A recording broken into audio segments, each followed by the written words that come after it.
এত লোক, এত আনাজ, এত লুচি কি হবে? তো আজ একটা আমাদের বাড়িতে বিশেষ দিন। তো চলো, রাধে রাধে, কেমন আছো সবাই? লাস্ট অবধি দেখো, দেখলেই বুঝতে পারবে। হ্যাঁ, আজ আছে জন্মদিন। জন্মদিনটা কার, তার জন্যে দেখতে হবে আমার ভিডিওটা লাস্ট অবধি। এই তো সন্ধেবেলাতে, মানে জন্মদিনের আগের দিন, এটা সন্ধেবেলাতে অনেক জামা কাপড় ছিল, তো আগেই আমি জামা কাপড় বিকেলের কাজ করে নিয়েছি। এই জামা কাপড়গুলো একটু মানে একটু ভেজা আর কি, তাই নিয়ে আমি রোদে দিয়েছিলাম, তো সেইটা শুকিয়ে গেছে। এখন আলমারিতে তুলবো। আর আলমারির আমার প্রচণ্ড বেহাল হাল খারাপ, কি বলবো। আমারও যেরকম হাল খারাপ, আমার আলমারিটাও। কারণ বেটু এতবার এসে টানাটানি করে, কি বলবো। আর একজনকে খুবই মিস করছি, সেটা হচ্ছে বেটু। তো কি করব বলো, ছাড়ো। এই তো তারপর এখানে একটু চা খেয়ে নিচ্ছিলাম। চা ছাড়া তো আমার জীবনে কোনো দিনও মানে দিনটা চলে না। তাও আমি 1 মাস মতন চা খাওয়া বন্ধ করে দিয়েছিলাম। তারপরে আমি নিজেকে কন্ট্রোল করতে পারিনি, আবারও যেইকে সেই হয়ে গেছি। জানি, মানছি চাটা ভালো না এই গরমে, তাও আমি আর কী করবো বলো। যেটা আমি খেয়ে মানে ভালো থাকবো। সত্যি বলতে সবাই বলে যে চাটা মনে হয় খুবই মানে খারাপ, বাট আমার কাছে খারাপ না। তো এই যে আনাজগুলো কাটছিল মা আর মাসিমা মিলে, রাত্রিতে কেটে নিচ্ছিল, কারণ সকালবেলাতে মানে অনেক ঝামেলা, অনেক ঠিক আছে, আমি বলিয়ে দিচ্ছিলাম, তোমরা যদি নোটিস করতে থাকো আমার ভয়েসটা, তাহলে হয়তো বুঝে যাবে আজকে কি।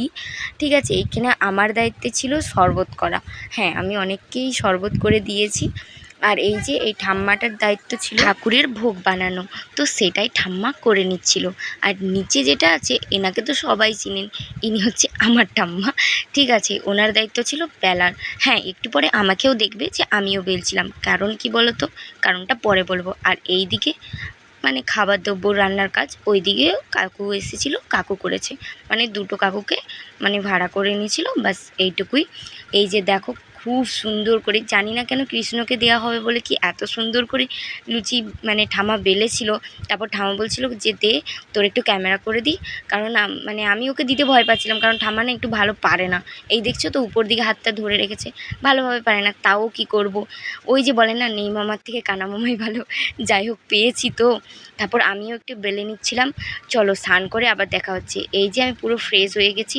আর সত্যি বলতে বাড়ির যদি কোনো কাজ থাকে না, সেটা না মানে কি বলবো, অনেক চাপ থাকে।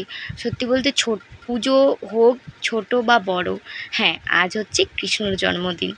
তারই আজকে মন্দিরে হয় না ওই হরি ঠাকুরের পুজো, সেটাই। তো এই যে আমি স্নান টান করে ফ্রেশ হয়েছিলাম, আর এখানে মা ওখানে প্রসাদ বানানোর জন্য সব কিছু বের করেছিল, আর ঠাম্মাও ছিল এখানে। আর এই তো কীর্তনের দলও চলে এসছে। হরি ঠাকুরের যে পুজো হয় আর কি মন্দিরে, সেই পুজোটাই আজকে আমাদের হচ্ছে। আর বাবুন মশাইও এসেছিলো, পুজোটাও শুরু করে দিয়েছে। আমিও পুজো শেষ থেকে একদম মানে শেষ থেকে সরি প্রথম থেকে শেষ অবধি ছিলাম। আর আমার পুজো দেখতে আর হোমযজ্ঞ যেটা সবথেকে বেশি, ওটা আমার খুব ভালো লাগে। আর সত্যি বলতে নিজেদের মন্দিরকে ভালোবাসবো না, অন্য জায়গায় যে মন্দিরে পুজো দেব, তাতে আমার মনে হয় কি যে খুব একটা লাভ হবে না। নিজের যেটা আছে সেটাকে ভালোবাসো, দেখবে অনেক। আমার এই ছোট্ট, আমাদের এই ছোট্ট মন্দিরটা আমার কাছে খুব ভালো লাগে। মানে আমি এখন ভয়েস দিচ্ছি, বাট আমার সত্যি বলতে আজকের দিনে আমি দুইটা না সরি 3টা মানুষকে মিস করছি। সেটা হচ্ছে এক বাপি তো একটু অসুস্থ, তাই একটু আছে বাইরে। আরেকটা হচ্ছে বেটু তার বাড়ির প্রবলেমের জন্য আসেনি, বেটু আর বেটুর মা। আর একটা হচ্ছে আমার দাদু।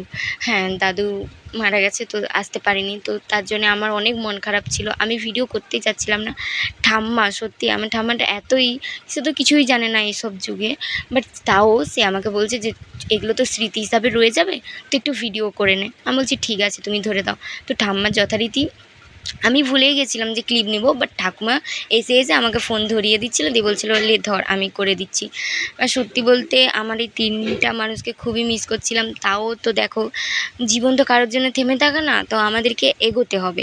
তো মানে আগে কি হয়েছে সেটা না ভেবে থেকে আর ভাবি না, কি করব বলো, কষ্ট হলেও আর কি করা যাবে।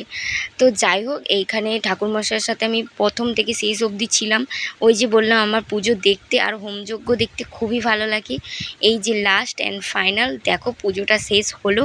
এইবারেও আমি যাইনি, কারণ এখানটা পুরোটা গোছাতে হবে। আর ঠাকুর এর মন্দিরটা এত সুন্দর লাগছিল, মানে কি বলবো, ভাষা হারিয়ে ফেলছিলাম। আর এই যে এনার সাথে আমার খুব ঝগড়া লেগে গেছিলো এই ধুনাচুর নিয়ে। কেন বলছিলাম, আমি বলছিলাম যে দেখো আমি একটু করি বলছে না আমাকেই দে। আমি শাঁখ বাজানো নিয়েও ঝগড়া লেগে গেছিলো, আমাদের যেখানে যাই সেখানেই ঝগড়া লাগে। আর সবথেকে কাছের বন্ধুই ঠাম্মা, সবথেকে মানে শত্রু বলতে গেলে আমার ঠাম্মা। কেন জানি না প্রচুর ঝগড়া হয়, প্রচুর ঝামেলা হয়।